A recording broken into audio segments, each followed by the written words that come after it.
combination of animation, DC, and our existing Warner Brothers and New Line Cinema labels, we have created a home for every kind of film and story to be told, and we are excited about what's ahead for movie-going audiences. We've had a challenging couple of years, but we are now very excited about our slate in the year ahead, starting with Dune Part 2, which arrives in theaters a week from today and has strong tracking, 97% on Rotten Tomatoes, which is rare for a sequel. We also have Godzilla vs. Kong: The New Empire, a follow-up to the hugely successful 2021 film opening next month. When we launched this company almost 2 years ago, we made it clear we believe in this business, we're a pure storytelling company, and we're going to bring the best people in front of and behind the camera back to Warner Brothers. And we have been laser-focused on doing just that. First, Warner Brothers is back in business with Tom Cruise. Our partnership with Tom is off and running. Mike and Pam spent a couple of days hard at work with Tom in London earlier this month. As you saw yesterday, we are in negotiations for a new film by Academy Award winner Alejandro Inarritu, starring Tom. This will be the first of many films with us and Tom, and we look forward to a long future together. Paul Thomas Anderson is also at Warner, hard at work on his new film, starring Leonardo DiCaprio, Sean Penn, and Regina Hall. Maggie Gyllenhaal's new movie is set to begin shooting soon, starring Christian Bale, Jessie Buckley, Penelope Cruz, and Annette Bening. Black Panther's director Ryan Coogler and star Michael B. Jordan are coming together for a new original genre film that will go in front of cameras later this spring. George Clooney is back with Warner Brothers and working on a number of exciting projects. On the TV side, we just announced another season of the hit show True Detective with creator and showrunner Issa Lopez.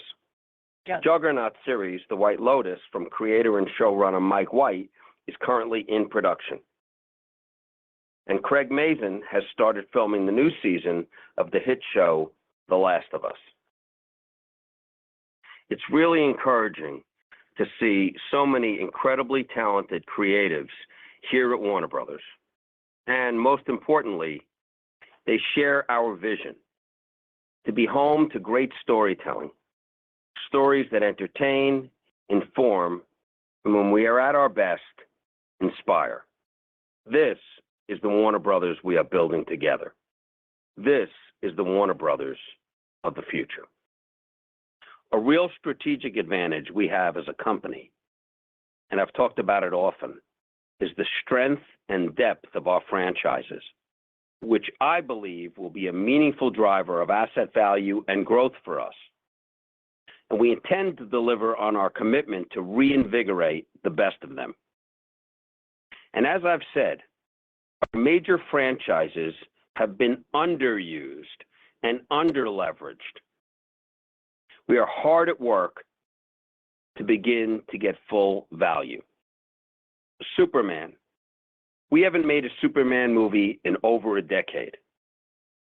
James Gunn's Superman starts filming next week.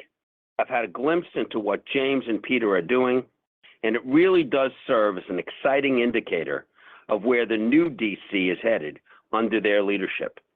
And there'll be more that you'll hear from them in the months ahead. Game of Thrones. George R.R. Martin is in pre-production for the new spin-off, A Knight of the Seven Kingdoms, which will premiere in late 2025 on Max. Harry Potter. We've not been shy about our excitement around Harry Potter. The last film was made more than a dozen years ago.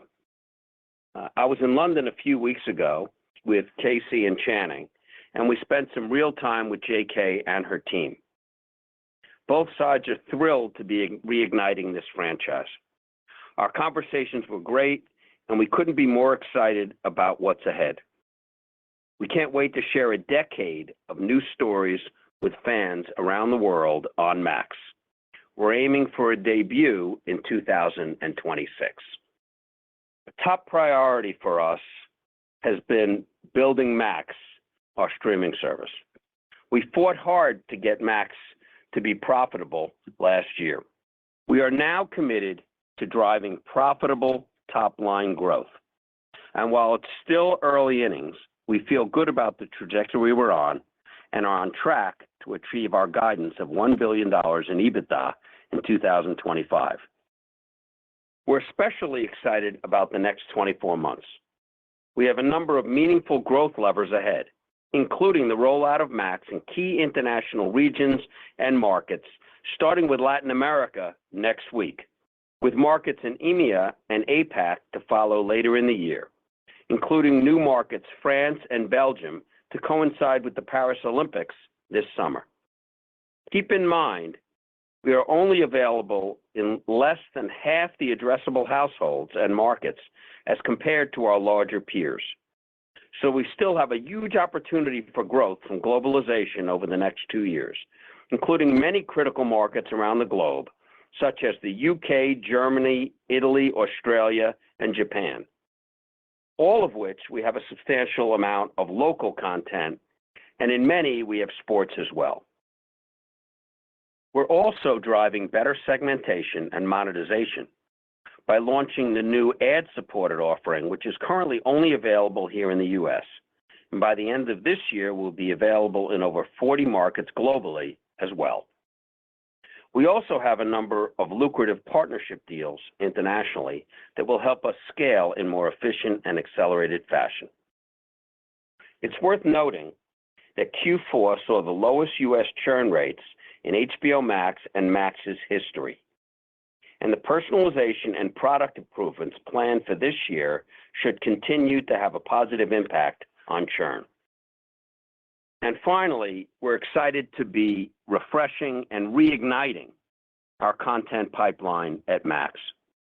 The fact is, the strikes really slowed down production, and we didn't have as much content as we wanted for Max. And we're now moving forward with a great slate. Our most recent series, True Detective Night Country, starring Jodie Foster, was a real success, averaging over 12.5 million viewers, the highest season ever for the series. Looking ahead, we've got one of the best lineups in the history of HBO. This next quarter, we'll have Hacks and House of the Dragon, followed by DC's The Penguin and the new Dune series. Then, in 2025, we'll kick off the year with the new season of The White Lotus, followed by The Last of Us and Euphoria, just to name a few. Also coming to Max from Warner Brothers Motion Pictures are Aquaman and the Last Kingdom on February 27th. Wonka will join the service on March 8th, followed by Dune Part 2 in the spring. We also inked a multi-year deal with A24 in December to bring A24's theatrical releases exclusively to Max. They've already started being carried. I want to mention one other area of our business before turning it over to Gunnar to talk through the quarter. As you heard last week, we're entering a new joint venture with Disney and Fox focused on sports. We believe this will provide a terrific consumer experience and will be a great business. We couldn't be more excited about it. We'll also be able to bundle this product with Max. So we see this new joint venture as another potential driver of incremental growth for our business going forward. One more point on our sports business. Last weekend, we saw great coverage and strong ratings at the NBA All-Star Game and All-Star Weekend. We have a strong, positive 40-year relationship with the NBA. And in terms of our NBA rights, we are now fully engaged in renewal discussions, and they are constructive and productive. Our global sports portfolio continues to provide real, meaningful value to all of our platforms.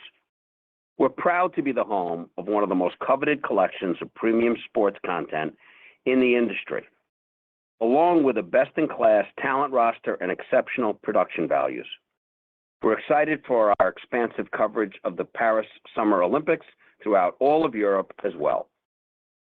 The hard work we've done over the last nearly 2 years has positioned us well financially and creatively. And as we look towards the future, we will continue to make the tough calls and do what is necessary to get this business on a clear pathway to growth and to drive increased shareholder value. With that, I'll turn it over to Gunnar, and he'll walk you through the financials for the quarter. Thank you, David, and